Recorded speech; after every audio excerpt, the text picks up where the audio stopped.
صل وسلم دائما أبدا على حبيبك خير الخلق كلهم. السلام علیکم ورحمۃ اللہ وبرکاتہ. الحمد للہ رب العالمین والعاقبۃ للمتقین والصلاة والسلام على أشرف الأنبياء والمرسلين وعلى آله وأصحابه صلاة تكون لنا نورا من كل الظلم. أما بعد، قال الله تبارك وتعالى في القرآن المجيد والفرقان الحميد: أعوذ بالله من الشيطان الرجيم. بسم الله الرحمن الرحيم. وَلْتَكُنْ مِنْكُمْ أُمَّةٌ يدعون إلى الخير ويأمرون بالمعروف وينهون عن المنكر وأولئك هم المفلحون. وقال النبي صلى الله عليه وسلم: من رأى منكم منكرا فليغيره بيده فإن لم يستطع فبلسانه فإن لم يستطع فبقلبه وذلك أضعف الإيمان، أو كما قال عليه الصلاة والسلام. صدق الله مولانا العظيم وصدق رسوله النبي الكريم. نحن على ذلك من الشاهدين والشاكرين، والحمد لله رب العالمين. اللهم صل على محمد وعلى آل محمد أفضل صلواتك بعدد معلوماتك بارك وسلم عليه.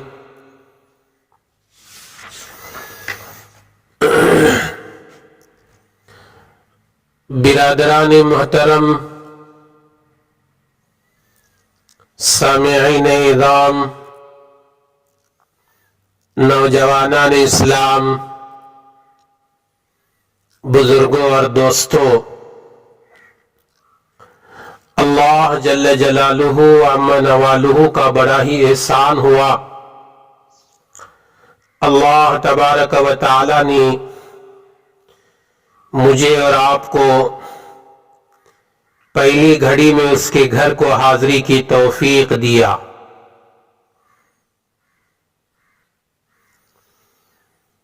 میرے دوستو، آج کے اس پرفتن دور میں جہاں گمراہی ہی گمراہی دکھائی دے رہی ہے اور آدمی اچھائی کا راستہ اختیار کرنا بھی چاہے، گمراہی کی طرف بلانے والے بہت سارے افراد موجود ہیں. ایسے ماحول میں اور ایسی فضا میں ہماری ایک ذمہ داری بنتی ہے خود بھی اچھا کام کرے اور دوسروں کو اچھے کام کرنے کی تعلیم اور تلقین اور تاکید کرتے رہے، جس کا نام ہے امر بالمعروف نہی عن المنکر، یعنی بھلائی کا حکم کرنا اور برائی سے روکنا. یہ کام ہر ایمان والے پر ضروری ہے. صرف مسجد تک محدود نہیں ہے، صرف مسجد کا امام، مسجد کا خادم، صرف مسجد کا خطیب، صرف مسجد کے ذمہ دار، صرف 40 دن 4 مہینے لگانے والے ساتھیوں کی یہ ذمہ داری نہیں ہے، بلکہ ہر کلمہ پڑھنے والے کی یہ ذمہ داری ہوتی ہے کہ خود بھی اچھے راستے پر چلے اور دوسروں کو اچھے راستے پر لانے کی زندگی بھر یہ محنت کرتے رہیں۔ آپ قرآن میں تلاش کیجئے کتنے آیتیں ایسے آپ کو ملیں گی جہاں اللہ تبارک و تعالیٰ نے نیکی کرنے کا اور نیکی کے راستے پر لوگوں کو دعوت دینے کا ہمیں حکم دیا ہے۔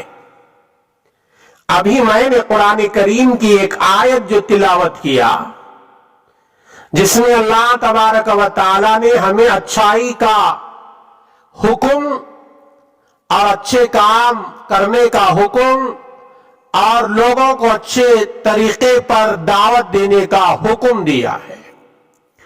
آپ قرآن کریم سورہ آل عمران آیت نمبر 104 کا ترجمہ پڑھیے۔ اللہ تبارک و تعالی وہاں ارشاد فرما رہے ہیں وَلْتَكُن مِّنكُمْ أُمَّةٌ يَدْعُونَ إِلَى الْخَيْرِ وَيَأْمُرُونَ بِالْمَعْرُوفِ وَيَنْهَوْنَ عَنِ الْمُنكَرِ وَأُولَئِكَ هُمُ الْمُفْلِحُونَ۔ تم میں ایک ایسی جماعت ہونا ضروری جو نیکی کی طرف دعوت دیتے ہو، اچھے کاموں کا حکم کرتے ہو اور برے کاموں سے منع کرتے ہو، ایسے ہی لوگ پورے کامیاب ہیں۔ جن لوگوں کو اللہ کامیاب قرار دے مجھے بتاؤ خدا کے گھر میں بیٹھ کر کیا وہ مسلمان کبھی ناکام ہو سکتا ہے؟ جس کام کے کرنے پر اللہ نے کہا یہ لوگ کامیاب ہیں، کیا وہ کام کرنے والے کبھی آدمی ناکام ہوں گے؟ اللہ نے کہا نیکیوں کی طرف دعوت دینا، اچھے کاموں کا حکم کرتے رہنا، برے کاموں سے منع کرتے رہنا، ایسے لوگ پورے کے پورے کامیاب ہیں۔ آج مسلمان دنیا کی زندگی کے اندر اور آخرت کی زندگی کے اندر جو لامحدود زندگی ہے، جو کبھی ختم ہونے والی نہیں ہے، وہ زندگی میں بھی کامیاب ہونا چاہتا ہے تو آج بھی ہمیں اللہ نے موقع دیا اچھائی کا حکم خود بھی لوگوں کو دیتے رہے، اچھائی پر خود بھی جم جائے اور برائی سے خود بھی بچے اور دوسرے لوگوں کو برائی سے بچنے کی تعلیم دیتے رہے۔ اسی طرح قرآن کریم سورہ آل عمران آیت نمبر 110 کا ترجمہ آپ پڑھیے، جہاں اللہ تبارک و تعالیٰ نے ارشاد فرمایا کنتم خیر امت اخرجت للناس تأمرون بالمعروف وتنہون عن المنکر وتؤمنون باللہ۔ مسلمانوں تم وہ بہترین امت ہو جو لوگوں کے فائدے کے لیے وجود میں لائی گئی ہے، تم نیکی کی تلقین کرتے ہو، برائی سے روکتے ہو، اللہ پر ایمان رکھتے ہو۔ اس دنیا میں زندگی گزارنے والے ہر مسلمان کے کندھے پر دو ذمہ داریاں عائد کی گئی ہیں۔ ایک ہے کہ خود اللہ کی کتاب اور اس کے رسول حضرت محمد صلی اللہ علیہ وسلم پر ایمان لائے، اللہ کے حکام اور نبی صلی اللہ علیہ وسلم کی تعلیمات کو سیکھے اور ان پر عمل کرے، اسی طرح کہ ہمیشہ نیکیاں کرتے رہے، گناہوں اور برے کاموں سے بچتے رہے۔ دوسری ذمہ داری یہ ہے دوسروں کو بھی نیکی اور بھلائی کا حکم دیتے رہے، برائی اور گناہ کے کاموں سے روکتا رہے، کیونکہ انسان کا مقصد دین و دنیا میں کامیابی ہے، لہذا جہاں دین میں کامیاب ہونے کے لیے ان دونوں ذمہ داریوں کو ادا کرنا ضروری، وہاں دنیا میں بھی کامیاب ہونے، انسانی معاشرے کو برائیوں، گندگیوں، غیر مہذب کاموں سے پاک صاف رکھنے کے لیے بھی ان دونوں ذمہ داریوں کو ادا کرنا ضروری۔ صرف خود نیک بن جانا انسانی اور اسلامی معاشرے کو پاک صاف مہذب بنائے رکھنے کے لیے کافی نہیں ہے میرے دوستو۔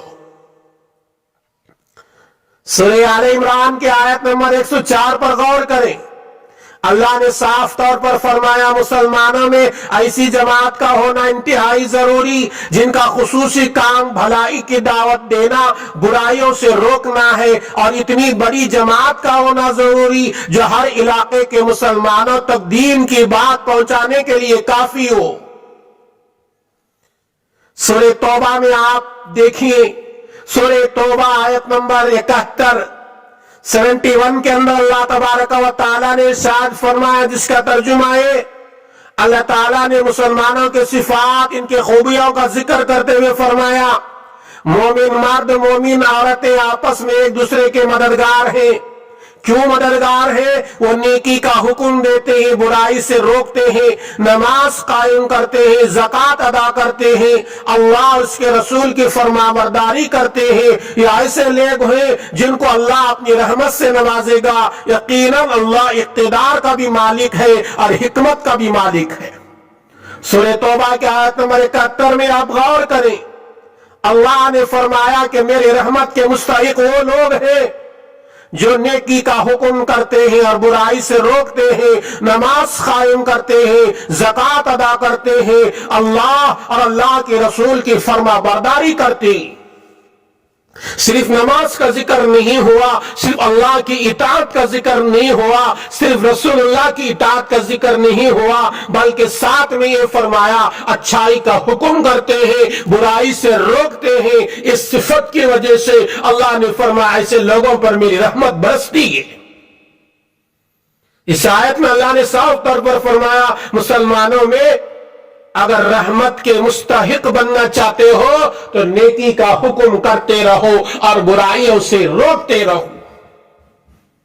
آج ہم نے کیا سمجھا ہے؟ نیکی کا حکم کرنا یہ صرف علماء کا کام، یہ صرف خطیب حضرات کا کام، یہ صرف مقررین کا کام نہیں میرے دوستو۔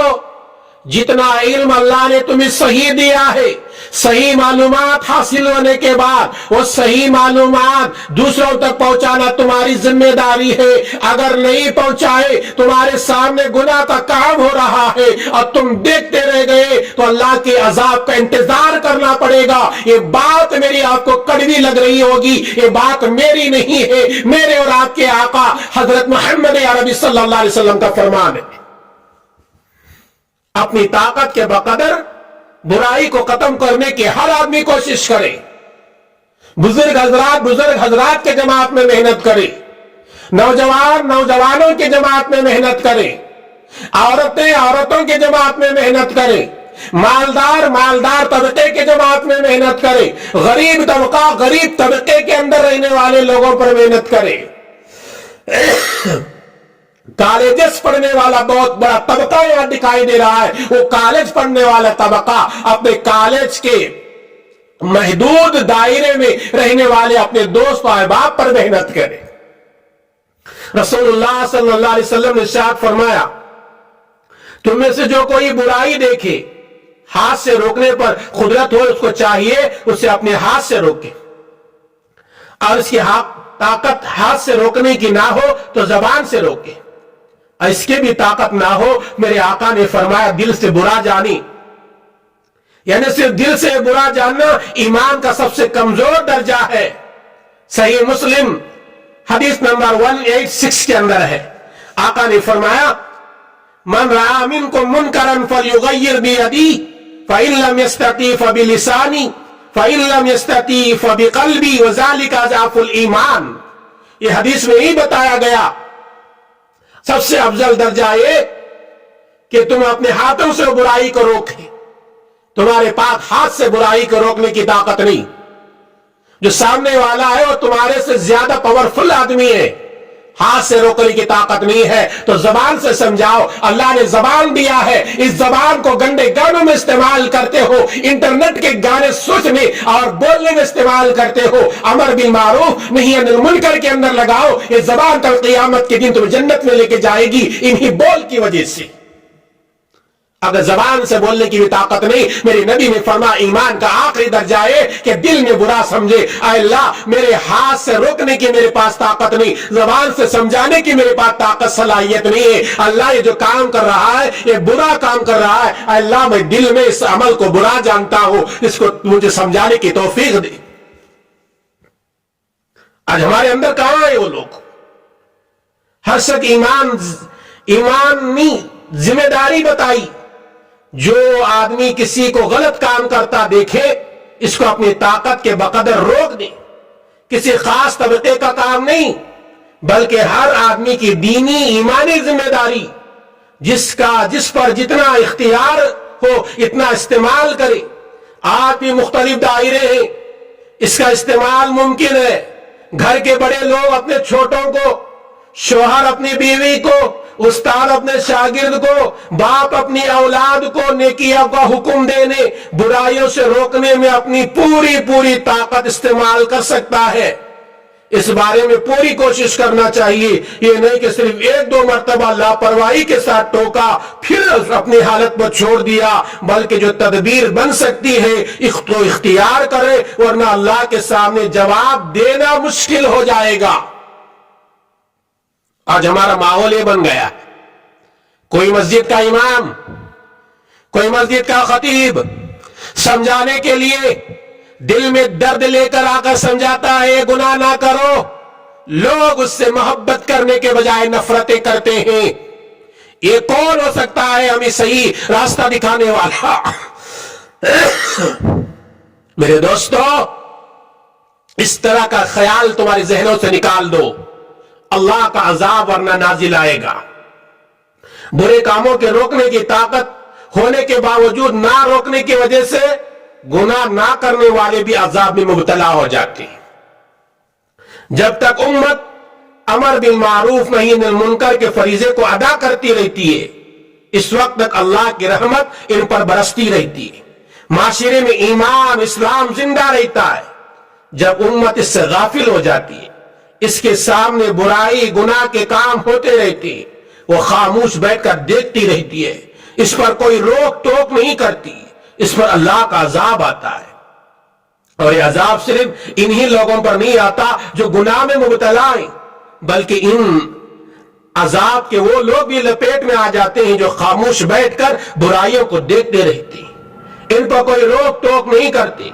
اللہ تعالیٰ فرماتے ہیں اس وبال سے ڈرو جو تم میں سے صرف انہی لوگوں پر نہیں پڑے گا جنہوں نے ظلم کیا ہو. جان لو اللہ کا عذاب بڑا سخت ہے. سورہ انعام آیت نمبر 25 میں اللہ تعالیٰ نے اس کا ذکر کیا.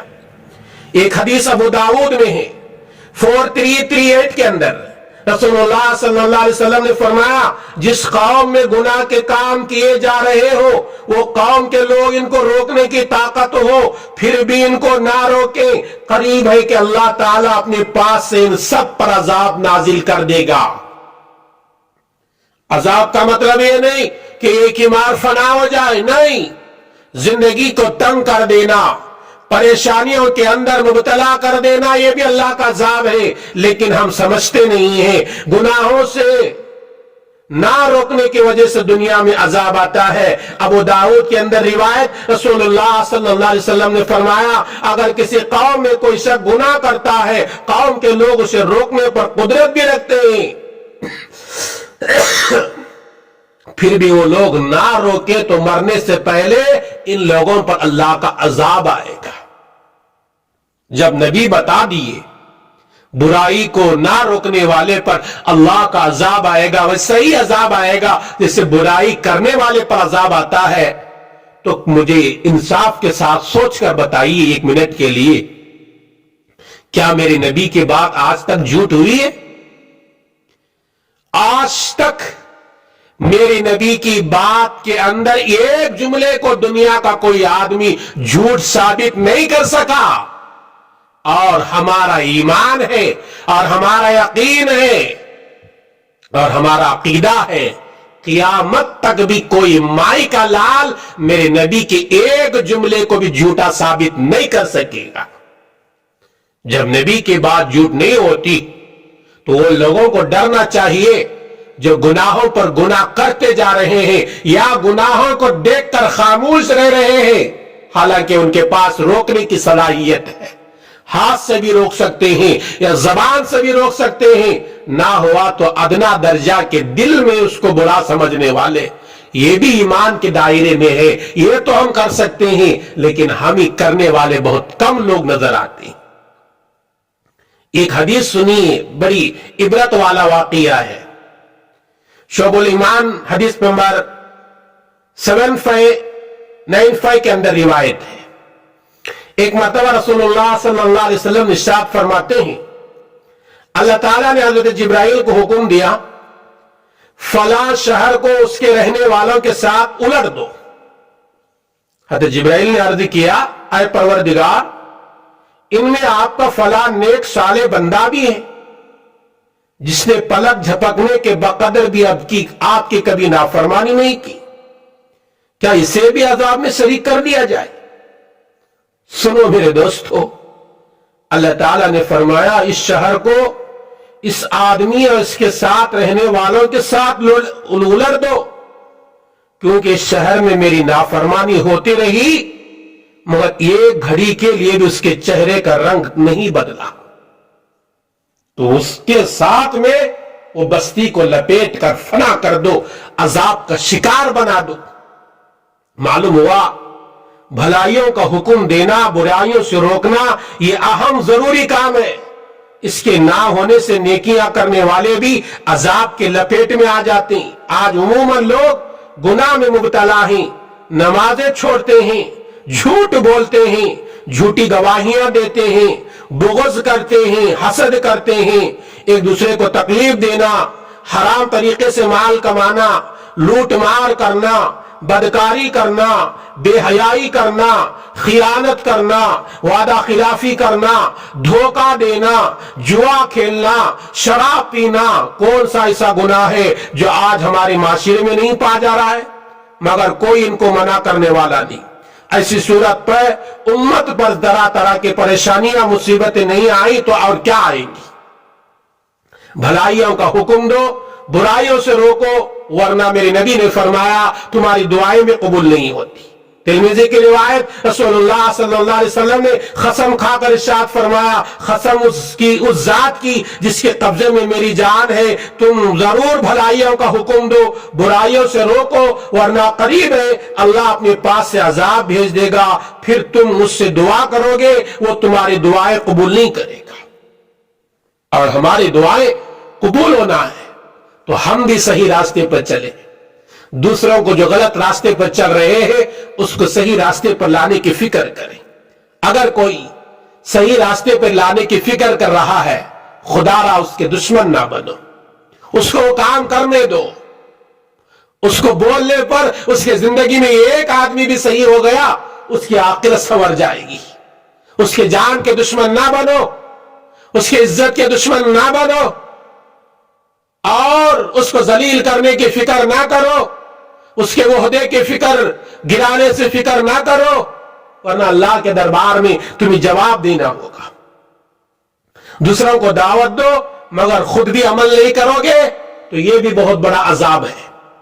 دوسروں کو بھی دعوت دینا ہے، جو دعوت دیتے ہیں ہم خود بھی عمل کرنا چاہیے۔ آخر میں بخاری کی ایک حدیث سنا کر اپنی بات کو ختم کر رہا ہوں، ٹائم زیادہ کافی ہو چکا ہے۔ صحیح بخاری حدیث نمبر 3267 کے اندر حدیث ہے، حضرت اسامہ رضی اللہ تعالیٰ عنہ سے مروی ہے، رسول اللہ صلی اللہ علیہ وسلم نے فرمایا ایک آدمی قیامت کے دن لایا جائے گا، اللہ اکبر، اس کو آگ میں پھینک دیا جائے گا، اس کی انتڑیاں آگ میں نکل کر پڑیں گی، پھر اسے آگ میں اس طرح لے پھرے گا جیسے گدھا اپنی چکی میں پھرتا ہے۔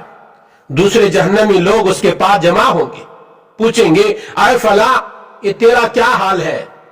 کیا تو ہم کو دنیا میں نیکی کا حکم نہیں دیتا تھا، برائیوں سے نہیں روکتا تھا؟ یعنی اچھائی کا تو حکم دیتا تھا، برائی سے منع کرتا تھا، تو خود یہاں کیسے آ گیا؟